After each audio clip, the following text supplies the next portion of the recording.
दिवस की मुलाकात में माता सीता को भगवान श्री राम ने दी थी।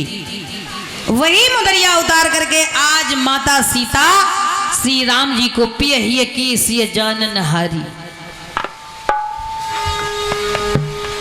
दे दी। और कुछ था ही नहीं, सब उतारे, लेकिन क्यों नहीं उतार के रखी थी? क्योंकि उन्हें पता था कि इससे कुछ विशेष कार्य होने वाला, इसलिए इसको साथ में जाना है। तो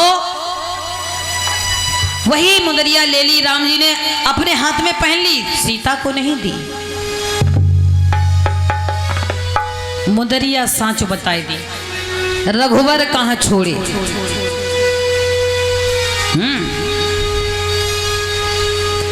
चल देते हैं। तो भक्तों, वैसे कथा तो भैया बहुत है, हम बताएं एक एक कांड का आयोजन एक एक बार में करवाया करो तो ठीक बात।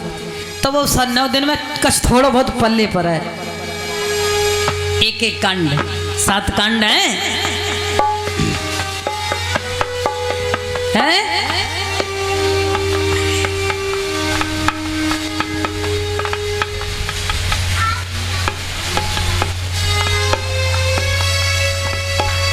बोलिए आनंद कंद भगवान की। इस तरह से भगवान वहां से भरद्वाज जी के आश्रम पर पहुंचते हैं, प्रयाग पहुंचते हैं और प्रयाग का दर्शन करके भरद्वाज जी के आश्रम पर वाल्मीकि जी से मिलते हैं। अपने रहने का स्थान पूछते हैं। 2 पर्णकुटी बनाई गई थी, एक राम सीता के लिए और एक लक्ष्मण के लिए। चित्रकूट में प्रभु रहने लगे। वहां पर सभी संतों को दर्शन देते हुए, ऋषि मुनियों का उद्धार करते हुए, देवताओं ने भी भगवान के दर्शन किए हैं और कोल किरातों ने दर्शन किए हैं और भगवान की सेवा में लग जाते हैं। जाते समय मार्ग में वन यात्रा में भगवान से न जाने कितने लोग भक्तों ने दर्शन किए हैं और उनका उद्धार करते हुए, उन्हें दर्शन देते हुए। किसी गांव में जब रास्ते से गुजर रहे थे तो प्रभु वहां पर रुके। तो देखिए, जिसने दर्शन नहीं कर पाए, जिन्हें पता लगा, तो वो बाद में भागते हुए जाते हैं राम जी के दर्शन करने के लिए। इसके बाद राम जी को गुह निषाद जो था वो तो पहुंचाने ही गया। साथ में कहने लगा कि महाराज, आप नहीं जानते हैं, आपको नहीं पता है क्या, ये जंगल का रास्ता मुझे एक रास्ता पता है, मैं आपके साथ चलूंगा। वो साथ ही गया था और पर्णकुटी जो है, जंगली जितने भी कोल किरात हैं, उनकी सहायता से भगवान श्री राम के लिए, लक्ष्मण के लिए, जी के लिए बनवाई। उसके बाद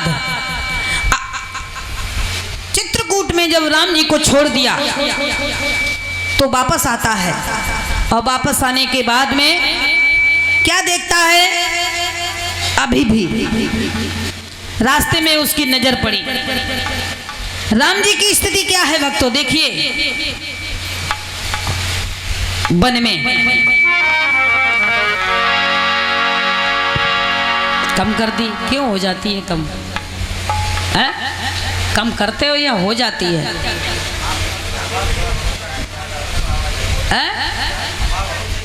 अरे हवा तो सही भर रही है और कैसे हवा पकड़ के ला मैं।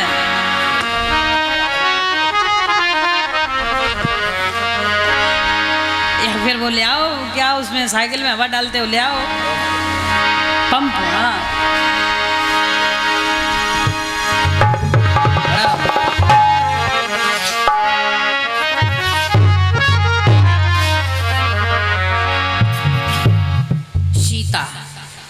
कैसे रहती हैं सीखो।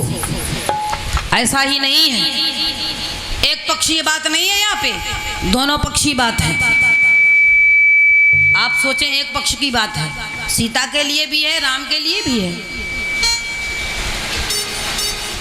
जब राम जी के साथ में माता सीता वन में रहने लगी तो कैसे रहती हैं।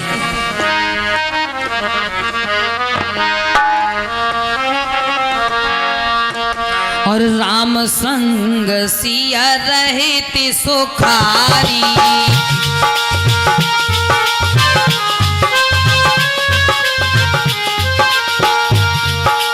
राम संग सिया रहते सुखारी।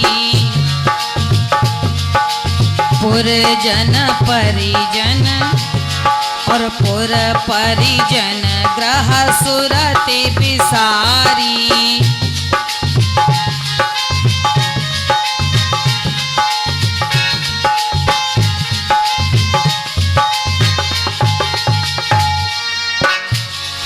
किसी की याद नहीं आती है, इतनी सुखी रहती है राम जी के साथ में। राम संग सिय रहते सुखारी, इतनी सुखी रहती हैं कि मिथिलेश की कभी याद नहीं आती, महसूस नहीं होता है कि मैं कष्ट में हूं। पुर परिजन ग्रह सुरते विसारी। छिन छिन पिय विदु बदन निहारी और प्रमुदित मनहु चकोर कुमारी। प्रमुदित प्रसन्न, जैसे भगवान श्री राम का सुंदर सांवला सलोना वो शरीर और चंद्रमा के समान सुंदर मुख निहार कर उसी प्रकार प्रसन्न रहती हैं, वैसे ही खुश रहती हैं जैसे चंद्रमा का दर्शन करके चकोर।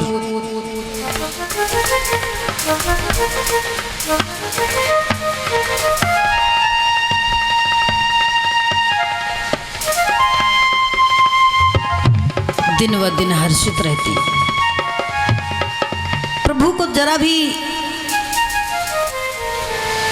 उदास देखती हैं तो स्वयं और लखन दोनों वही कार्य करते हैं जैसे प्रभु को दुख न हो।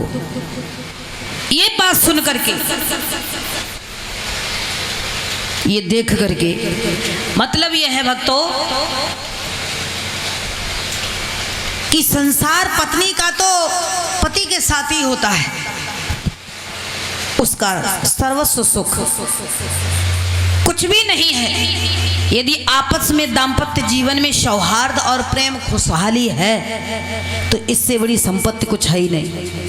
आपके पास हाथी घोड़ा तमाम संपत्ति, कोठी बंगला, गाड़ियां, नौकर चाकर सब कुछ हो, लेकिन प्रेम ना हो, पति पत्नी के बीच का प्रेम। रामायण से सीखिए। रामायण सुनने वालों और पढ़ने वालों दोनों दिमाग में ये बात रख लो, अपने दिल में बिठा लो। उन माताओं को चाहिए कि पति जिस स्थिति में रहे पत्नी को उसी स्थिति में रहना चाहिए। ऐसा नहीं कि वो खुद खा लेगा तुम्हें नहीं खिलाएगा, खुद पहनेगा तुम्हें नहीं पहनने देगा। लेकिन कुछ हैं हमारे समाज में ऐसे भक्त जिन्हें पत्नी की कोई परवाह ही नहीं, कोई चिंता ही नहीं। उन्हें लगता कि ये पता नहीं कहां से नौकरानी आ गई है ना। अपने आप बैठे हैं, पता लगे पैर पे पैर रखे हुए कुर्सी पे वो लगी पड़ी है। गलत बात। आप जो है उसका अनुचित लाभ ले रहे हैं, अनुचित लाभ, गलत बात है। ये बात नहीं है।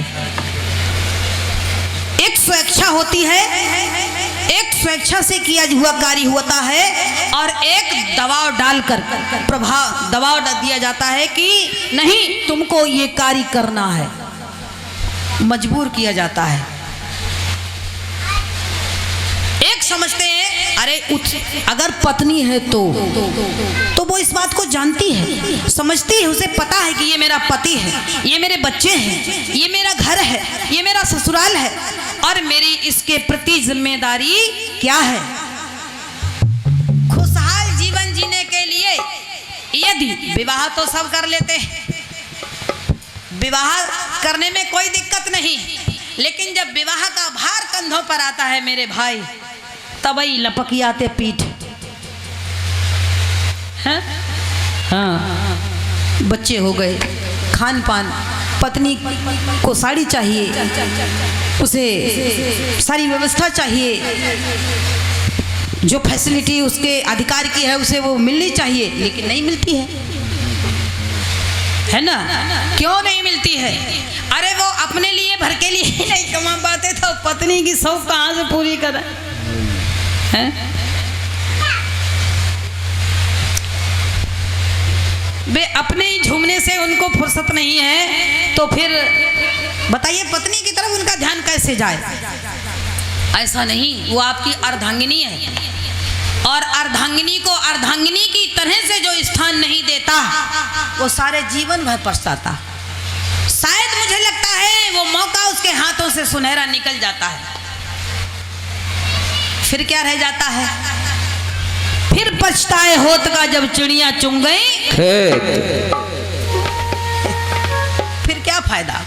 जब जागने की उम्र थी तब आप जागे नहीं, अब जागे हैं, अब जागने से क्या फायदा? क्योंकि समय